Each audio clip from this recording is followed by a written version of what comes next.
안녕하세요. 야구 이야기를 깊이 있게 전해드리는 채널입니다. 오늘은 최근 많은 야구 팬들의 관심을 받고 있는 한 명의 선수, 바로 메이저리그 출신 타자 최지만에 대한 이야기를 해보겠습니다. 이번 드래프트는 뛰어난 유망주들의 경쟁뿐만 아니라 오랜 시간 해외 무대에서 경험을 쌓은 베테랑 선수의 선택이라는 특별한 변수까지 등장했습니다. 그 중심에 있는 선수가 바로 최지만입니다. 최지만은 단순히 이름값만으로 평가할 수 있는 선수가 아닙니다. 미국 무대에서 직접 경쟁하며 살아남았고 수많은 경기에서 자신의 가치를 증명했던 경험이 있습니다. 그렇다면 과연 최지만이라는 카드가 롯데, 자이언츠에게 얼마나 필요한 존재일까요? 그리고 롯데가 어느 정도의 지명 순번을 투자하는 것이 적절할까요? 많은 팬들이 기대하는 이유와 동시에 걱정하는 이유도 분명히 존재합니다. 오늘은 최지만 영입이 롯데에 가져올 긍정적인 효과와 반드시 고려해야 할 위험 요소까지 자세히 살펴보겠습니다. 최지만은 동산고 졸업 후 국내 무대가 아닌 미국 도전을 선택한 선수입니다. 어린 나이에 낯선 환경으로 뛰어들어 여러 팀을 거쳤고 결국 메이저리그 무대까지 올라가는 데 성공했습니다. 그 과정은 결코 쉽지 않았습니다. 수많은 경쟁자들과 싸워야 했고 매 순간 자신의 가치를 증명해야 했습니다. 최지만의 가장 큰 장점은 역시 장타력입니다. 180cm가 넘는 체격에서 나오는 힘있는 타격은 미국에서도 인정받았습니다. 메이저리그에서 기록한 두 자릿수 시즌과 60개가 넘는 홈런 기록은 단순한 숫자가 아닙니다. KBO 리그에서 뛰는 외국인 타자들과 비교해도 최지만의 경험은 특별합니다. 메이저리그 투수들의 빠른 공과 다양한 변화구를 상대했던 경험은 국내 리그에서 쉽게 얻을 수 없는 자산입니다. 특히 최지만은 단순히 홈런만 치는 타자가 아닙니다. 좋은 선구안을 바탕으로 출루 능력을 보여주는 유형의 타자입니다. 타율 하나만으로 평가하기보다는 출루율과 장타력을 함께 봐야 하는 선수입니다. 롯데가 그동안 고민했던 부분 중 하나는 바로 중심 타선의 무게감이었습니다. 결정적인 순간 한 방을 만들어낼 수 있는 타자가 부족했던 롯데에게 최지만은 분명 매력적인 선택지가 될 수 있습니다. 최지만의 가치는 기록에서만 끝나지 않습니다. 롯데가 최지만을 필요로 하는 가장 큰 이유는 팀 문화 변화 가능성입니다. 현재 롯데는 젊은 선수들이 성장해야 하는 중요한 시기에 있습니다.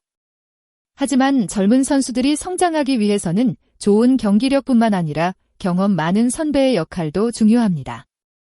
최지만은 미국 야구 시스템을 직접 경험한 선수입니다. 경기 준비 과정, 훈련 방식, 경기 후 분석 문화 등 국내 선수들이 쉽게 접하기 어려운 부분을 알고 있습니다. 과거에도 해외 경험을 가진 베테랑 선수들이 팀 분위기를 바꾸는 사례는 있었습니다. 단순히 성적을 내는 것뿐만 아니라 어린 선수들에게 새로운 기준을 제시하는 역할을 했습니다. 최지만 역시 그런 역할을 할 수 있는 선수입니다. 특히 롯데는 오랜 기간 젊은 선수들의 성장과 팀 분위기 개선이라는 과제를 안고 있었습니다. 이런 상황에서 최지만 같은 경험 많은 선수가 합류한다면 경기장 안팎에서 긍정적인 영향을 줄 가능성이 있습니다. 물론 베테랑이라고 해서 무조건 성공하는 것은 아닙니다. 하지만 메이저리그 경험을 가진 선수가 팀 내부에 있다는 것 자체가 어린 선수들에게는 큰 자극이 될 수 있습니다. 하지만 최지만 영입을 무조건 긍정적으로만 볼 수 없는 이유도 있습니다. 가장 큰 문제는 나이입니다. 최지만은 이제 30대 중반에 접어든 선수입니다. 프로 선수에게 나이는 매우 중요한 요소입니다. 특히 장타력을 기반으로 하는 타자에게 몸 상태는 경기력을 결정하는 핵심 조건입니다. 또 하나의 걱정은 무릎 문제입니다. 타자의 힘은 단순히 팔에서 나오는 것이 아닙니다. 하체 중심 이동과 안정적인 밸런스가 있어야 강한 타구를 만들어낼 수 있습니다. 특히 최지만처럼 장타를 기대하는 선수에게 무릎 상태는 매우 중요한 부분입니다. 과거에도 뛰어난 외국인 타자들이 부상 때문에 기대만큼 활약하지 못한 사례가 있었습니다. 좋은 타격 능력을 가지고 있어도 하체 문제가 생기면 장타 생산력이 떨어질 수밖에 없습니다. 따라서 롯데가 높은 순번을 투자하려면 반드시 현재 몸 상태와 경기 소화 능력을 꼼꼼하게 확인해야 합니다. 좋은 이름값만 보고 선택한다면 위험할 수 있습니다.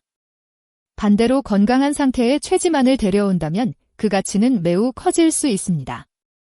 최지만의 현재 평가에서 가장 중요한 것은 앞으로 보여줄 경기력입니다. 최근 실전 무대에서 아직 많은 경기를 치르지는 않았기 때문에 판단하기에는 시간이 필요합니다. 초반 성적만 보면 완벽한 모습이라고 말하기는 어렵습니다. 하지만 최근 경기에서 보여준 장타와 타격 감각은 분명 팬들에게 기대감을 안겼습니다. 특히 홈런 장면에서 보여준 타구의 질은 여전히 최지만이라는 이름을 떠올리게 했습니다. 물론 몇 경기의 활약만으로 모든 것을 판단할 수는 없습니다. 하지만 앞으로 남은 경기에서 꾸준한 타격과 건강한 모습을 보여준다면 그의 지명 순번은 충분히 올라갈 수 있습니다. 결국 최지만의 미래는 숫자 하나가 아니라 두 가지로 결정될 가능성이 높습니다. 첫 번째는 현재 몸 상태입니다. 두 번째는 짧은 기간이라도 확실한 임팩트를 보여줄 수 있는지입니다. 그렇다면 롯데는 최지만을 어느 정도 순번에서 선택해야 할까요? 개인적인 관점에서는 1라운드 전체 상위 순번 선택은 신중해야 한다고 생각합니다. 이유는 명확합니다. 최지만은 즉시 전력감이라는 큰 장점이 있지만 나이와 부상 위험이라는 단점도 함께 가지고 있기 때문입니다. 구단 입장에서 높은 순번은 미래를 위한 투자입니다. 젊고 성장 가능성이 높은 선수를 선택할 기회를 포기해야 하는 만큼 더욱 신중해야 합니다. 하지만 2라운드 후반 정도까지 내려온다면 이야기는 달라집니다. 롯데에게 최지만은 단순한 타자가 아닙니다. 부족했던 장타력, 중심 타선 강화, 그리고 팀 문화 변화까지 기대할 수 있는 선수입니다. 특히 젊은 선수들이 많은 팀에서는 경험 많은 베테랑의 존재가 큰 도움이 될 수 있습니다. 따라서 롯데가 최지만을 선택한다면 가장 현실적인 시나리오는 2라운드 정도라고 생각합니다. 물론 다른 팀들이 먼저 움직일 가능성도 있습니다. 우승을 노리는 팀이라면 단기간 성과를 위해 최지만을 적극적으로 선택할 수도 있습니다. 정리해보겠습니다. 최지만은 분명 매력적인 선수입니다. 메이저리그 경험, 장타력, 출루 능력, 그리고 베테랑으로서의 리더십까지 가지고 있습니다. 롯데가 부족했던 부분을 채워줄 수 있는 요소가 많은 선수입니다. 하지만 높은 지명 순번을 투자하기에는 나이와 부상이라는 위험도 존재합니다. 결국 중요한 것은 이름값이 아니라 현재의 몸 상태와 앞으로 몇 년 동안 얼마나 기여할 수 있느냐입니다. 만약 건강한 최지만이라면 롯데에게 단순한 한 명의 타자가 아니라 팀 전체 분위기를 바꾸는 중요한 존재가 될 수 있습니다. 반대로 몸 상태가 불안하다면 높은 순번 투자는 부담이 될 수 있습니다. 과연 최지만은 다시 한번 KBO 무대에서 자신의 가치를 증명할 수 있을까요? 그리고 롯데는 최지만이라는 특별한 카드를 선택하게 될까요? 최지만은 롯데에 꼭 필요한 선수라고 생각하시나요? 또 롯데가 몇 라운드에서 최지만을 지명하는 것이 가장 적절하다고 보시나요? 여러분의 생각을 댓글로 남겨주세요. 영상이 재미있고 도움이 되셨다면 좋아요와 구독 부탁드립니다. 앞으로도 더욱 흥미롭고 깊이 있는 야구 이야기를 빠르게 전해드리겠습니다. 시청해주신 모든 분들께 진심으로 감사드립니다.